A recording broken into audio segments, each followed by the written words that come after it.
Hello friends, good morning. आज का जो मैं ट्यूटोरियल बना रहा हूँ वो कल की कंटिन्यूशन में ही है। कल हमने देखा था कि जो इम्यून सेल्स हैं वो कैसे कौन कौन से होते हैं, थोड़ा ओवरव्यू दिया था कि वो कैसे काम करते हैं। तो आज मैं उसी की कंटिन्यूशन में बना रहा हूँ, क्योंकि आज मैं बना रहा हूँ मैकेनिज्म ऑफ इम्यून सिस्टम कि इम्यून सिस्टम का जो पूरा मैकेनिज्म है कैसे वो हमारे बॉडी में काम करता है, कैसे जो हमने कल सेल्स की बात करी थी, बी सेल्स, टी सेल्स कैसे काम करते हैं, उसका थोड़ा सा मैंने आज डिटेल में उसका जो है ये ट्यूटोरियल बनाया है। तो चलो देखते हैं कि कैसे काम करता है। पहले बात करेंगे मैकेनिज्म का। मैंने कल बताया था कि दो तरह की इम्यूनिटी होती है, एक इन्नेट इम्यूनिटी होती है, एक एक्वायर्ड इम्यूनिटी होती है। अब जो इन्नेट इम्यूनिटी होती है उसमें मैंने दो तीन चीज़ें बताई थी कि एक तो बैरियर्स होते हैं, physical barrier, physiological barrier, cellular barrier और साइटोकाइंस बैरियर। तो अगर जो मैं बात करूं कि कोई भी इन्फेक्शन है, इन्फेक्शन की जगह बैक्टीरिया है कोई भी, वो हमारे बॉडी में फिजियोलॉजिकल बैरियर को ब्रेक करके एंटर कर गया और फिजियोलॉजिकल बैरियर को भी उसने क्रॉस कर लिया। अब वो हमारे कहाँ पे आ गया? ब्लड में आ गया। अब ब्लड में जो है हमारे सेलुलर बैरियर है, तो वो ही अब उनका फंक्शन आ जाता है कि जब इन्फेक्शन होने से अब हमें बचाया जाए। जो बैक्टीरिया है, वायरस है, अब हमारे ब्लड में आ चुका है, अब वो हमारे बॉडी को डिजीज कॉज कर सकता है। तो अब एक्शन किसका आएगा? हमारे जो मेन सेलुलर बैरियर है, जो मेन इम्यूनिटी है हमारे बॉडी की, वो उनका रोल आता है। तो इननेट इम्यूनिटी में वो कौन कौन से हैं? पहला है मैक्रोफेजेस, जिनको हम WBC, वाइट ब्लड सेल बोलते हैं। ये हमारी इननेट इम्यूनिटी है, क्योंकि जैसे ही हमारा जन्म होता है WBC ऑटोमेटिकली जनरेट होने हमारे बॉडी में शुरू हो जाते हैं। ये हम बाद में इनको डेवलप नहीं करते टाइम के साथ, लाइफ के साथ, ये हमारे जन्म के साथ ही हमारे साथ डेवलप हो जाते हैं। तो पहला है मैक्रोफेजेस, दैट मीन्स WBC। दूसरा है डेंड्राइटिक सेल्स। अब ये क्या होते हैं? डेंड्राइटिक सेल्स की अगर जो मैं डेफिनेशन की बात करूं, their main function is to process antigen material and present it on the cell surface to the T cell of the immune system. तो ये क्या है? ये उस एंटीजन के साथ बाइंड करके उसकी जो है मटेरियल को पहचानेगा कि वो जो एंटीजन आया है, जो फॉरेन पार्टिकल है, वो क्या है। और इसका मेन काम क्या है? ये एक मैसेंजर है किसका? इन्नेट इम्यूनिटी और एक्वायर्ड इम्यूनिटी का।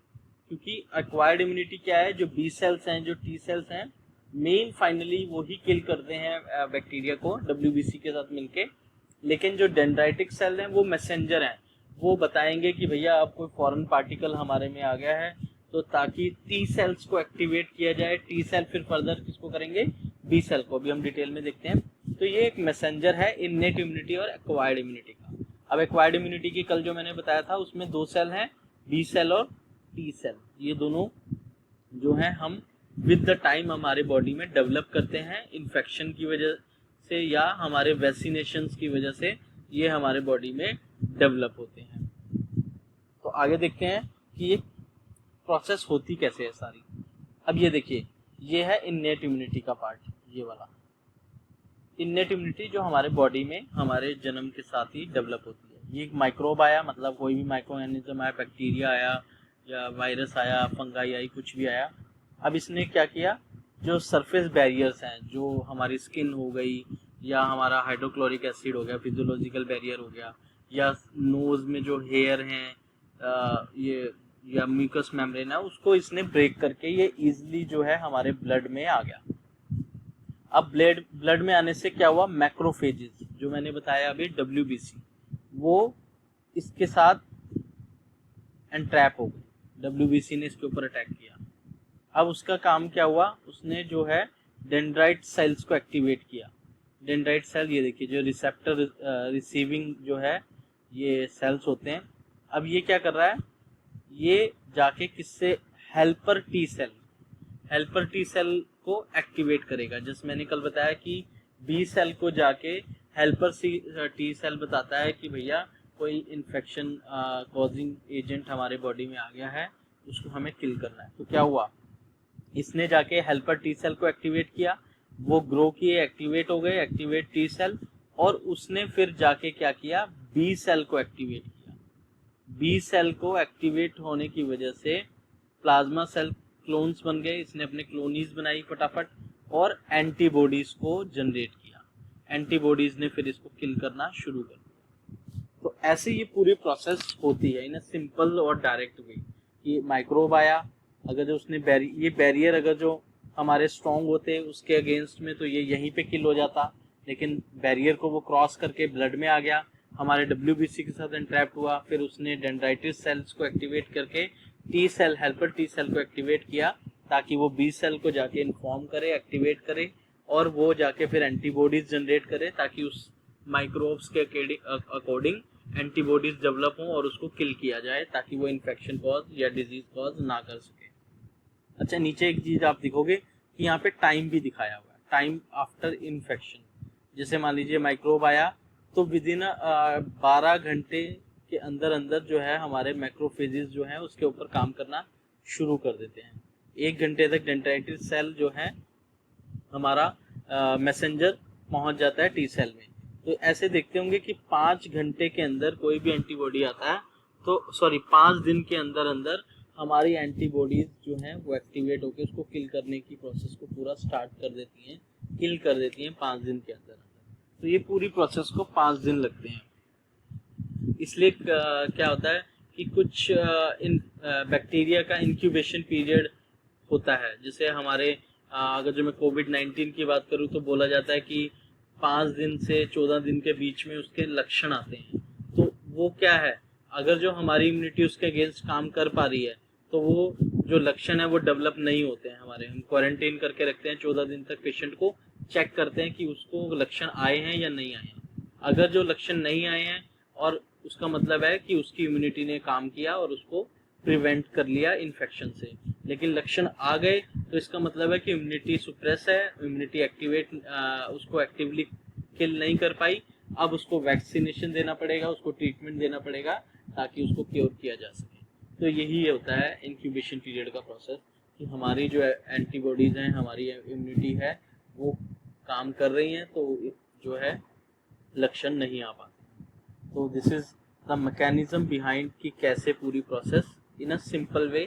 वैसे तो बहुत कॉम्प्लेक्स प्रोसेस है लेकिन ये मुझे एक सिंपल तरीका लगा इसको समझाने में कि कैसे काम हमारी इम्यूनिटी करती है। और ये देखिए, ये वाली इननेट इम्यूनिटी है जो हम बॉडी के हमारी जन्म के साथ आती है और ये एडेप्टिव है जो हम समय के साथ अपने बॉडी में डेवलप होती है। उसके बाद करते हैं कि ये जो रिसेप्टर है, अब ये जो मैंने यहाँ पे बात करी कि ये रिसेप्टर अब इसको किल कर रहे हैं। अब ये रिसेप्टर एंटीबॉडीज जो हैं वो किल कर रही हैं इसको। अब ये एंटीबॉडीज अलग अलग तरीके से इसको किल करती हैं। कैसे, ये भी देखते हैं। एंटीबॉडीज एज रिसेप्टर, वो रिसेप्टर का काम भी करती हैं। जैसे antibodies can attach to the B cell and serve to the recognized foreign antigen. अब ये बी सेल है और ये एंटीबॉडीज हैं जो बी सेल रिलीज कर रहे हैं। अब ये इसकी बी सेल के रिसेप्टर की तरह काम करेंगे ताकि माइक्रोब आए उसको अटैच किया अपने साथ और जो है उसके अगेंस्ट जो भी एक्शन लेना है, उसको किल करना है या सुप्रेस करना है, जो भी करना है वो उसका काम करना शुरू कर दिया।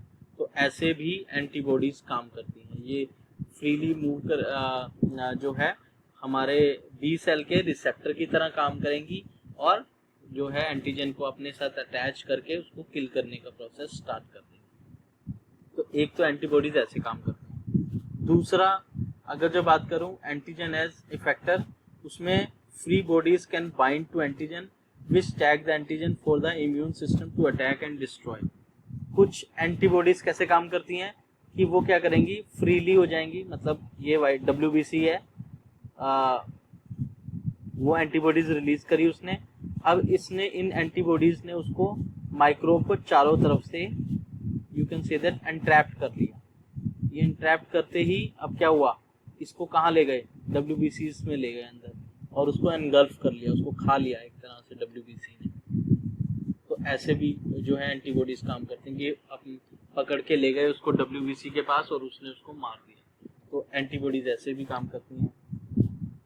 तीसरा, जैसे कि मैं बात करूं कि कई बार किसी को स्नेक बाइट हो जाता है, किसी को सांप ने काट लिया, तो कईयों की डेथ हो जाती है, कहीं बच भी जाते हैं।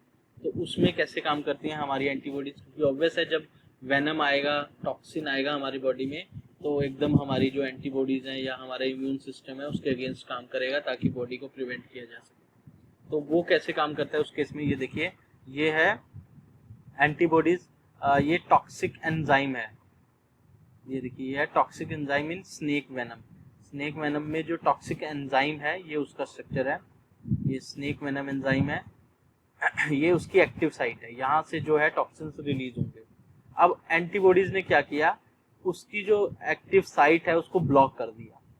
उसको ब्लॉक करने की वजह से जो टॉक्सिन्स हैं वो अब ब्लड में या हमारे बॉडी में रिलीज नहीं कर पाएगा, ताकि हमारी जो वेनम से जो इन्फेक्शन होने वाला है या सेल डेथ होने वाली है या बॉडी जो है हमारी इफेक्टिवली जो है काम नहीं कर पाएगी उसके अगेंस्ट, और वो हमें किल भी कर सकता है। तो उसके लिए क्या करते हैं, एंटीबॉडीज उसको ब्लॉक कर देते हैं ताकि वो जो टॉक्सिन है वो रिलीज ही ना कर पाए, वो एंजाइम्स जो हैं टॉक्सिन रिलीज ना करें हमारे एनवायरनमेंट में और हमें प्रिवेंट किया जाए। तो अलग अलग तरीके से एंटीबॉडीज काम करते हैं हमारे बॉडी में, वो अलग अलग अलग अलग एंटीजन के लिए अलग अलग जो है पैतरा यूज करती हैं हमारे को प्रिवेंट करने के लिए। तो ऐसे जो है हमारी एंटीबॉडीज अलग अलग तरीके से काम करती हैं।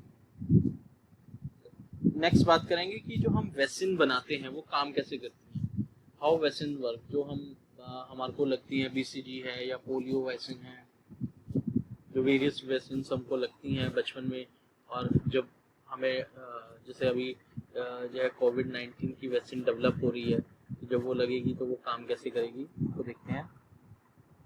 पहले a vaccine work by training the immune system to recognize and combat pathogen. तो सबसे पहले वैक्सीन का काम क्या है कि जो हमारा इम्यून सिस्टम है उसको बताया जाए कि कौन सा इन्फेक्शन है, वायरस है या कौन सा बैक्टीरिया है जिसको हमें किल करना है, कि मतलब वो उसकी पहचान कराते हैं। सबसे पहले वैक्सीन क्या कराती हैं, उस बैक्टीरिया की, उस वायरस की, उस हमारे इम्यून सिस्टम को पहचान कराते हैं कि ये ऐसा दिखता है बैक्टीरिया, ऐसी उसकी नॉर्मल बात कर रहा हूँ कि मतलब उसकी वो पहचान कराती हैं वैक्सीन, चाहे वो बैक्टीरिया है चाहे वो वायरस है। To do this certain molecules from the pathogen must be introduced into the body to trigger an immune response।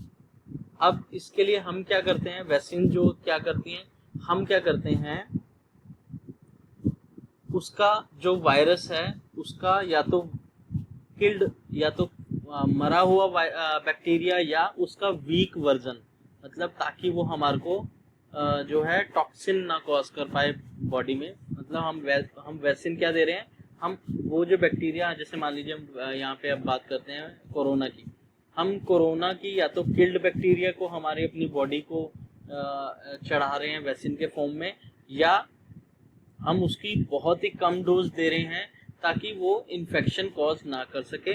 हम ये क्यों कर रहे हैं, ताकि हमारा इम्यून सिस्टम उस वायरस की पहचान कर सके कि ऐसा होता है कोविड-19 और इसको हमें किल करना है। तो वैक्सीन वही है, वैक्सीन जो बनती हैं उसकी हमारे जो वायरस है उसका या तो वीक वर्जन दिया जाता है या किल्ड वायरस को हमें हमारे बॉडी में इंट्रोड्यूस किया जाता है वैक्सीन के फॉर्म में, ताकि हमारी इम्यूनिटी उसको पहचान सके और उसके अकॉर्डिंग हमारी बॉडी में एंटीबॉडीज डेवलप हो सके, ताकि जब भी फ्यूचर में वायरस आए हमारी इम्यूनिटी उसको पहचाने और उसको किल कर दे by the help of those antibodies. तो ऐसी ये वैक्सीन ऐसे ही काम करती है। ये हमारे को वैक्सीन हमारे इम्यून सिस्टम को ट्रेन करती हैं कि भैया ये जो वायरस है ये ऐसा दिखता है और ये कर सकता है, इसके अकॉर्डिंग आपको अपनी एंटीबॉडीज को डेवलप करना पड़ेगा। तो वही वैक्सीन का काम है। वैक्सीन हमारे बॉडी में जाती है, इम्यूनिटी को स्ट्रॉन्ग करने में, अपनी एंटीबॉडीज को डेवलप करने में हेल्प करती है, और जब फिर फ्यूचर में जब भी वो वायरस हमारी बॉडी में एंटर करता है हमारी इम्यूनिटी उसको पहचान जाती है और उसको किल करने के लिए एंटीबॉडीज रिलीज कर देती है। तो ऐसे जो है हमारी इम्यूनिटी हमारे बॉडी में काम करती है। ये देखिए जैसे ये है वैक्सीन को रिलीज किया, वैक्सीन से फिर क्या हुआ, ये एंटीबॉडीज डेवलप हो गई। ये बैक्टीरिया ही था जो जिसके अगेंस्ट फिर हमारी क्या होगी, एंटीबॉडीज डेवलप हो गई। अब क्या हुआ, जब भी डिजीज ऑर्गेनिज्म आए तो ऑटोमेटिकली हमारे जो एंटीबॉडीज हैं वो डेवलप हो गए, तो हमको जो डिजीज होने से बचा हो गया।